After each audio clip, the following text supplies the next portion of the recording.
जय हिंद। आज की इस वीडियो में हम कवर करेंगे कंप्यूटर के टॉप प्रश्नों को और सभी प्रश्न हम पीवाई क्वेश्चन कवर कर रहे हैं। पीवाई क्यू क्वेश्चन यानी प्रीवियस ईयर क्वेश्चन को कवर कर रहे हैं और अभी तक 2 वीडियो आ चुकी है और आज इसका तीसरा पार्ट है।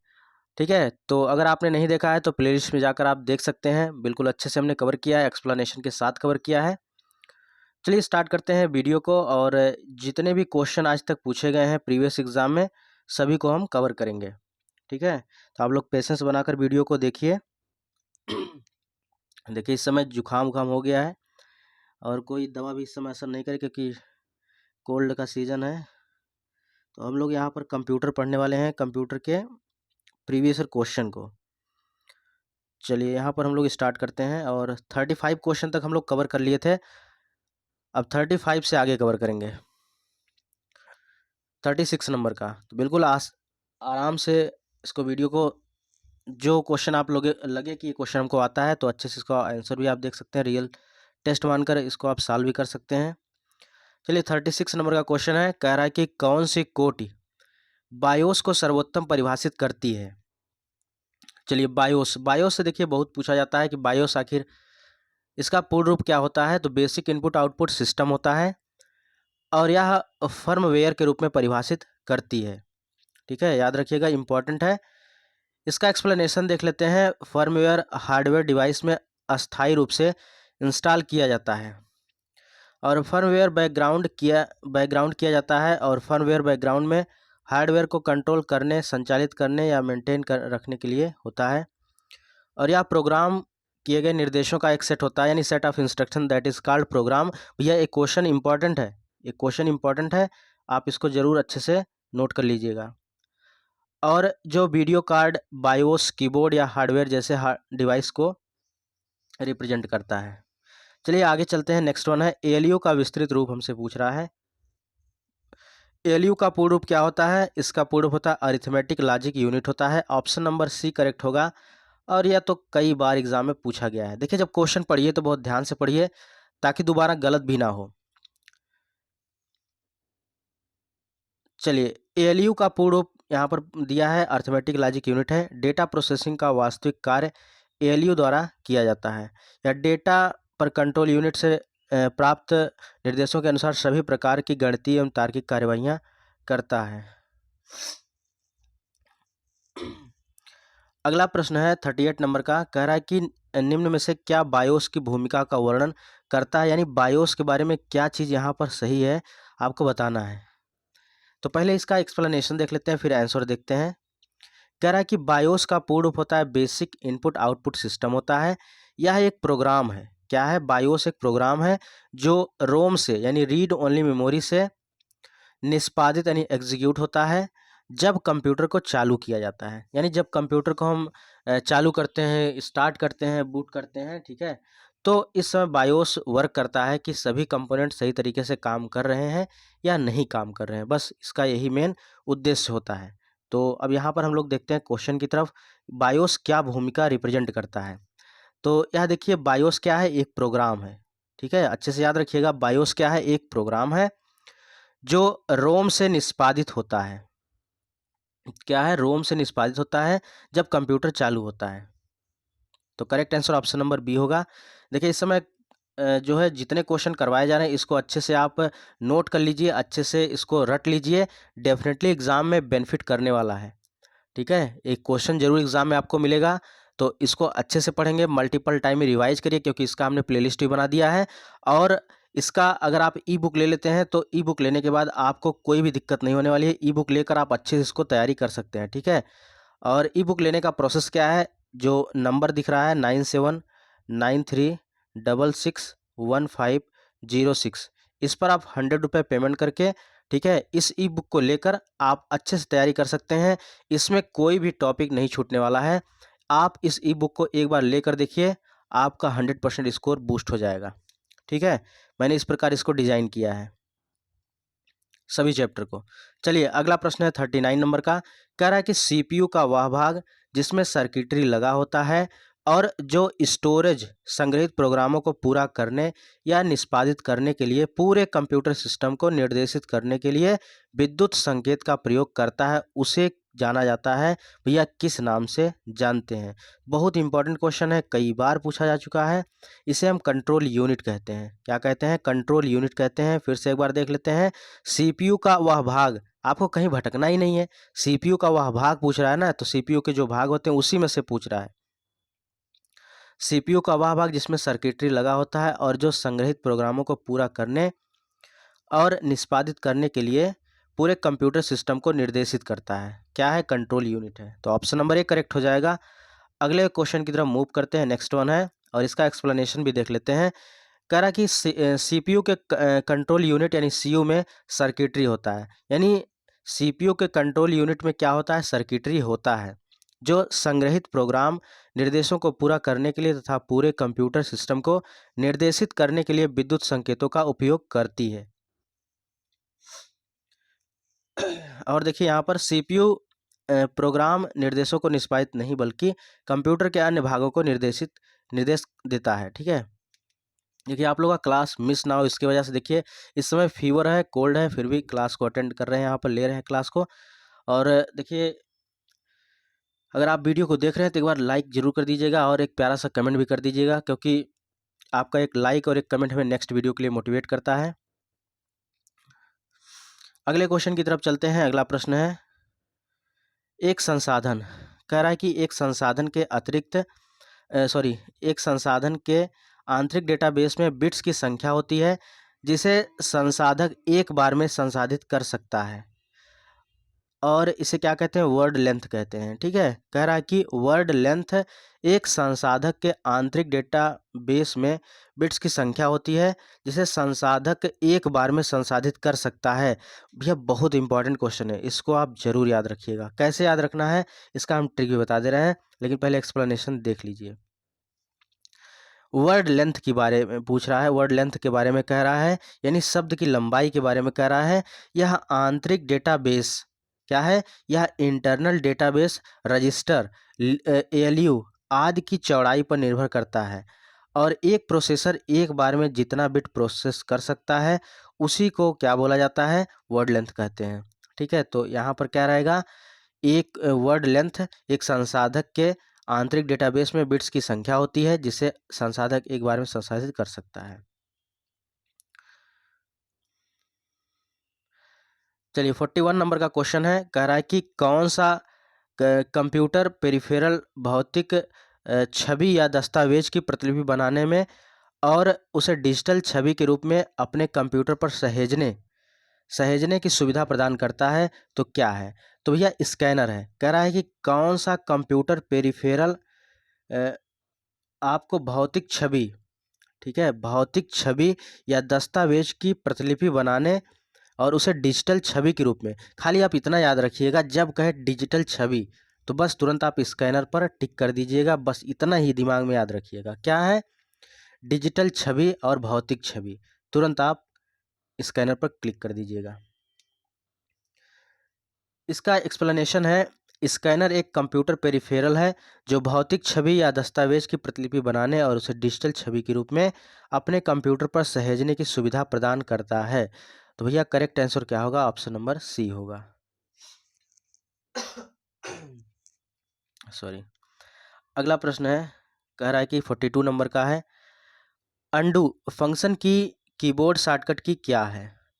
तो यहाँ पर कंट्रोल जेड से क्या होता है? अंडू होता है। कंट्रोल सी से कॉपी होता है। कुछ क्वेश्चन आपको ऐसे भी देखने को मिलेंगे, 15 में से आप ऐसे क्वेश्चन देखने को मिलेंगे जो आप इजीली 5 से 6 क्वेश्चन कर सकते हैं, लेकिन आपको full out of full score करना है। ठीक है, बहुत सारा क्वेश्चन में करवा भी दिया है, उसका प्लेलिस्ट भी बना दिया है, आप उसको जाकर चैनल पर प्लेलिस्ट में जाकर अच्छे से पढ़ लीजिए, आप निश्चित रूप से अच्छा स्कोर कर जाएंगे। ठीक है, ज़्यादा इधर उधर मत भटकिए। कंट्रोल जेड से क्या होता है? अंडू होता है। कंट्रोल वी से पेस्ट होता है। कंट्रोल सी से कॉपी होता है और कंट्रोल यू से अंडरलाइन होता है। जैसे मान के चलिए लिखा है विधान भवन रक्षक, इसके अंदर इसके नीचे अंडरलाइन करना है तो सेलेक्ट करेंगे, कंट्रोल यू प्रेस कर देंगे तो ये अंडरलाइन हो जाएगा। चलिए अब अगले क्वेश्चन की तरफ चलते हैं। नेक्स्ट वन है, कंप्यूटर तथा टाइपराइटर के लिए इस्तेमाल की जाने वाली कीबोर्ड की क्वेरिटी शैली, ठीक है, क्या है जिस पर हम लोग टाइपिंग करते हैं, QWERTY शैली या विधि का आविष्कार किसने किया था? बहुत इंपॉर्टेंट क्वेश्चन है, क्रिस्टोफर लैथम सोल्स ने किया था। याद रखिएगा भैया, इंपॉर्टेंट क्वेश्चन है, क्रिस्टोफर लैथम सोल्स। अब इसका एक्सप्लेनेशन देखते हैं। क्वेरिटी शैली की कीबोर्ड पर वर्णों की व्यवस्था को 1868 में क्रिस्टोफर लैथम सोल्स द्वारा बनाया गया था। इसमें सामान्यतः 104 बटनें होती हैं और इसमें बटनों की व्यवस्था प्रचलित टाइपराइटर बटनों की तरह होती है, जिसमें अंग्रेजी के सभी अक्षर को 3 पंक्तियों में व्यवस्थित किया गया है, जिसे क्वेरिटी कीबोर्ड इसलिए कहा जाता है। चलिए अब आगे चलते हैं 44 नंबर पर। इनमें से किस इनपुट डिवाइस का उपयोग व्यापक रूप से योग्यता परीक्षण जैसे परीक्षणों में किया जाता है? भैया योग्यता परीक्षण की बात कर रहा है, तो इसके लिए क्या होगा, OMR का यूज करते हैं, ऑप्टिकल मार्क पहचान रिकॉग्निशन का यूज करते हैं। ग्राम विकास अधिकारी 2018 में पूछा गया प्रश्न है। इसका एक्सप्लेनेशन दिया है कि ऑप्टिकल मार्क रीडर एक इनपुट डिवाइस है। इसका इस्तेमाल उन जानकारियों को लेने के लिए किया जाता है जिन्हें हम किसी निशान या मार्क के द्वारा पेज पर डालते हैं। इसका उपयोग प्रायः प्रतियोगी परीक्षाओं की उत्तर पुस्तिका की जांच करने के लिए करते हैं। इंपॉर्टेंट है, कई बार पूछा गया है, अच्छे से याद रखिएगा।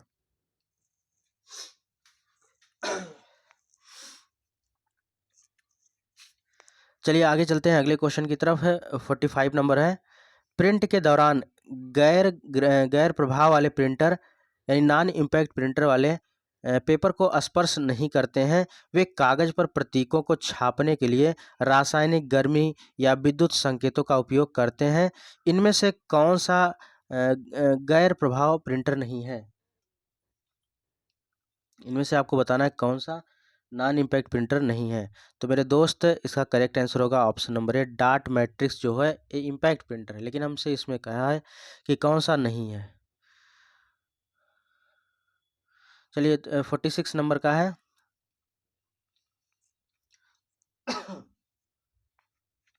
46 नंबर का क्वेश्चन है, कह रहा है कि निम्न में से कौन सा है जो किसी छवि को डिजिटलीकृत करके टेलीफोन लाइन पर चित्र और टेक्स्ट भेज या प्राप्त कर सकते हैं?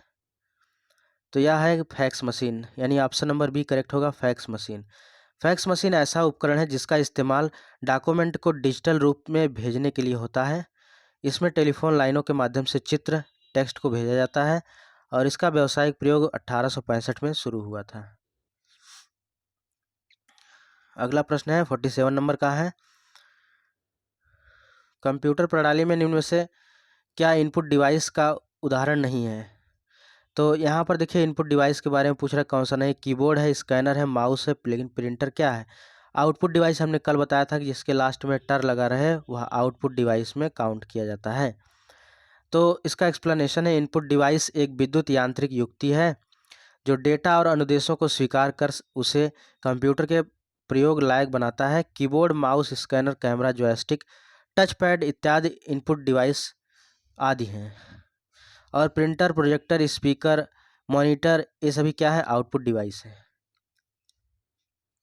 चलिए 48 नंबर है, कह रहा है कि निम्नलिखित में से कौन सा इनपुट डिवाइस नहीं है, यानी हमको आउटपुट बताना है, इनमें से कौन सा है?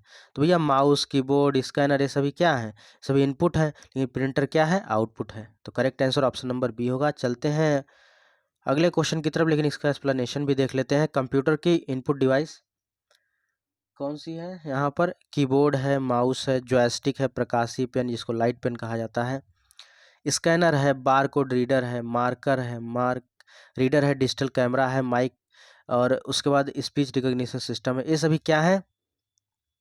ये इनपुट डिवाइस हैं। देखिए आप इसी को खाली इतना याद रख लीजिए ना मेरे दोस्त, एग्जाम में डायरेक्टली क्वेश्चन आपको देखने को मिल जाएगा, ठीक है, डायरेक्टली क्वेश्चन मिलेगा। आउटपुट डिवाइस की बात करें जैसे monitor, printer, plotter, speaker, card reader, tape reader, ये सभी आउटपुट डिवाइस है। जिसके लास्ट में टर लगा रहे वो आपका क्या रहेगा? आउटपुट डिवाइस रहेगा। थोड़ा सा इसको भी याद रखिएगा, कार्ड रीडर, टेप रीडर और स्पीकर ये सभी आउटपुट है। कंप्यूटर माउस किस प्रकार का डिवाइस है? भैया माउस इनपुट डिवाइस है। Correct answer option number A होगा। इनपुट डिवाइस में माउस हो गया, कीबोर्ड हो गया, माइक्रोफोन, स्कैनर, ओसीआर, ये सभी इनपुट डिवाइस में है। आउटपुट डिवाइस की बात करें, आउटपुट डिवाइस में मॉनिटर है, वीडियो है और स्पीकर है और प्रिंटर है, ये सभी आउटपुट डिवाइस में आते हैं। चलिए नेक्स्ट क्वेश्चन है, कह रहा है कंप्यूटर कीबोर्ड में वर्णमालाओं की संख्या कितनी है? तो बिल्कुल आसान है, वर्णमालाओं की संख्या 26 होगी और कई बार क्वेश्चन पूछा जा चुका है। जूनियर इंजीनियर 2015 में पूछा गया था। कंप्यूटर कीबोर्ड में कुल 26 वर्णमालाएं होती हैं तथा कार्डबोर्ड में सामान्यतः 102 की होती हैं। 3 प्रकार की होती हैं, अल्फा न्यूमेरिक की, फंक्शन की और स्पेशल की। चलिए अगले क्वेश्चन की तरफ चलते हैं 51 नंबर पर। 51 नंबर कहाँ गया? अरे कहाँ गया 51? हाँ 51 यहाँ है। देखिए यहाँ से स्टार्ट होता है 51 मेमोरी, यानी मेमोरी से जितने प्रश्न पूछे जाएंगे इसको हम कवर करेंगे। बिल्कुल टॉपिक वाइज जिस जिस टॉपिक से आज तक यूपी ट्रिपल एस सी में पूछे गए प्रश्न हैं सभी को हम कवर कर रहे हैं। तो अगर आप लोग चैनल पर पहली बार आए हैं, चैनल को जरूर सब्सक्राइब कर लीजिएगा। यह वीडियो आपको कंटिन्यू देखने को मिलेगी, ठीक है। चलिए अगला प्रश्न है, which drive is made up of series circular disk card platters? कौन सी ड्राइव प्लेटर नामक वृत्ताकार डिस्क की श्रृंखला से बनी होती है? तो ऑप्शन नंबर सी करेक्ट होगा, hard disk drive. Hard disk drive जो है एक वृत्ताकार डिस्क की श्रृंखला से बनी होती है। इसका एक्सप्लेनेशन हम लोग देख लेते हैं। हार्ड डिस्क ड्राइव सर्कुलर वृत्ताकार डिस्क की श्रृंखला से बनी होती है जिसे प्लेटर्स कहा जाता है। यह एक स्पिंडल के चारों ओर लगभग आधे इंच की दूरी पर होता है। तो मेरे दोस्त बहुत इंपॉर्टेंट है, याद रखिएगा। 52 नंबर पर चलते हैं और 52 नंबर इतना इम्पॉर्टेंट है कि आप सोच भी नहीं सकते हैं। इसको आप बार बार, यह क्वेश्चन आपको कहीं प्रैक्टिस सेट में मिलेगा या कहीं आप टेस्ट देते रहेंगे, कहीं मिलेगा, एग्जाम देने जाएंगे तब भी आपको यह क्वेश्चन देखने को मिलेगा। तो इसको आप अच्छे से याद रखिएगा। कह रहा है कि रैम के बारे में कौन सा सही नहीं है? तो पहले इसका हम लोग क्या करते हैं, यहाँ पर हम इसके 54 नंबर है, इसका एक्सप्लेनेशन देख लेते हैं, ठीक है। 54 नंबर क्या है, 52 नंबर का था ना? हाँ 52 नंबर का था। तो इसका एक्सप्लेनेशन देख लेते हैं, उसके बाद हम लोग देखते हैं इसका क्या आंसर करेक्ट होगा। रैम क्या है? रैम एक अस्थाई मेमोरी है। अच्छा, बार बार आपको जब रैम आता है, रोम आता है, आपको कोई कन्फ्यूजन होता होगा कि यार कौन सा अस्थाई है कौन सा अस्थाई है। तो आज एक ऐसी ट्रिक बता दे रहे हैं ना, आपको कभी गलती होगी नहीं आपसे, ठीक है। अब देखिए रैम को आप रैम मत पढ़िए, अब इसे क्या पढ़िए, राम पढ़िए। क्या पढ़िए? राम। अच्छा, राम जब वन में गए थे तो क्या स्थिर थे?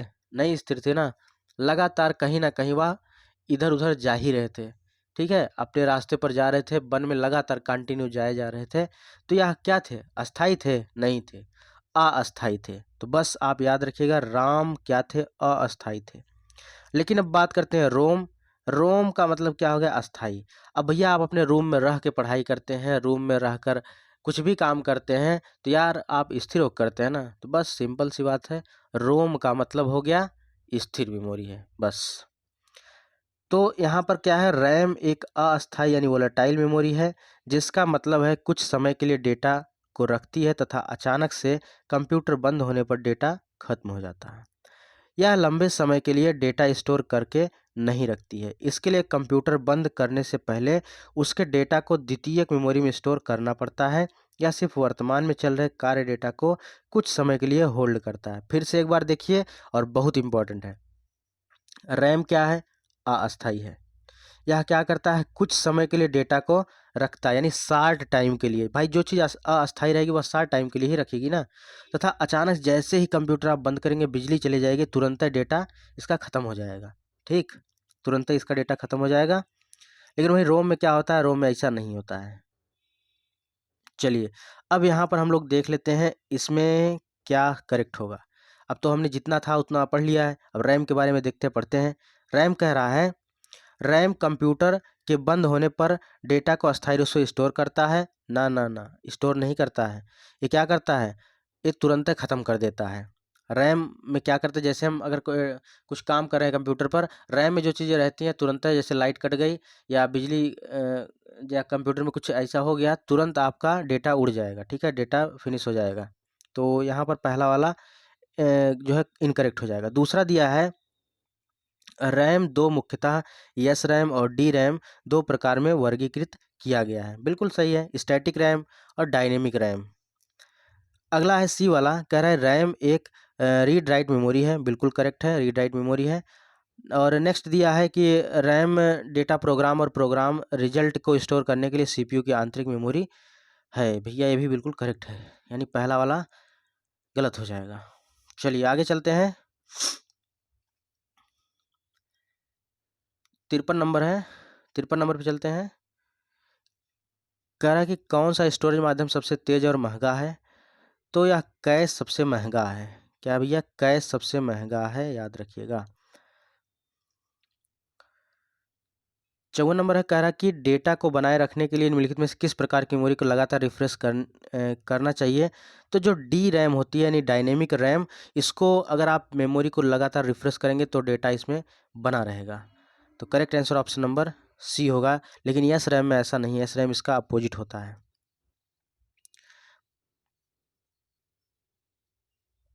चलिए 55 नंबर पे चलते हैं। 55 नंबर है, और भैया यहाँ पर 55 नंबर आपको कमेंट बॉक्स में आंसर इसका बताना है। निम्नलिखित में से कौन सा मेन मेमोरी की विशेषता है।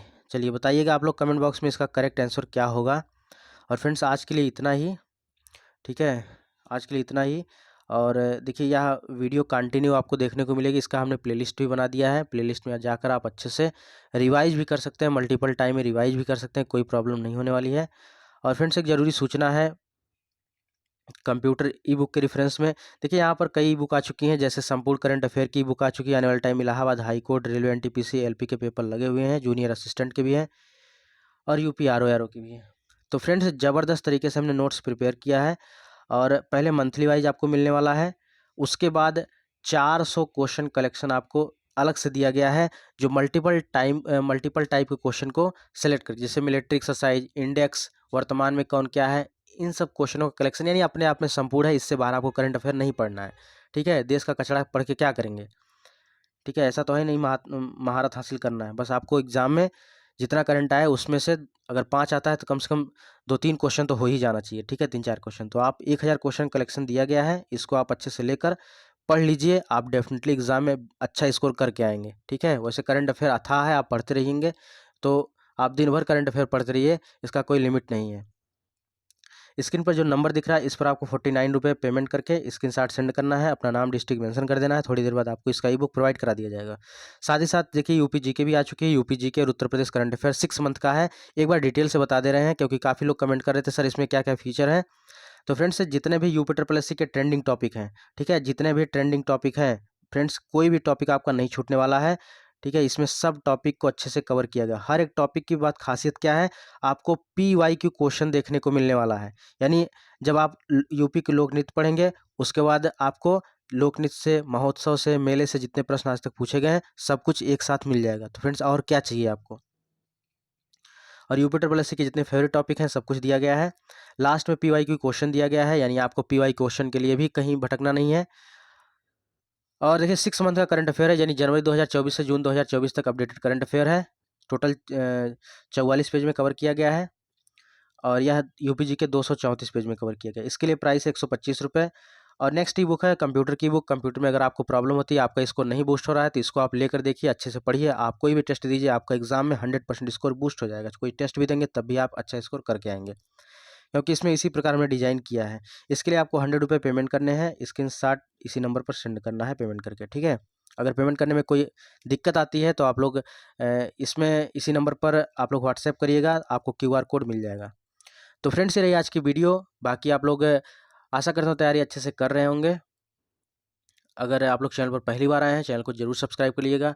इस चैनल को ज़्यादा से ज़्यादा सपोर्ट करें, अपने दोस्तों में जरूर वीडियो को शेयर करें। और वीडियो के डिस्क्रिप्शन बॉक्स में टेलीग्राम का भी लिंक दिया गया, टेलीग्राम को भी ज्वाइन कर लीजिए। मिलते हैं नेक्स्ट वीडियो में नेक्स्ट टॉपिक के साथ, तब तक के लिए जय हिंद, वंदे मातरम।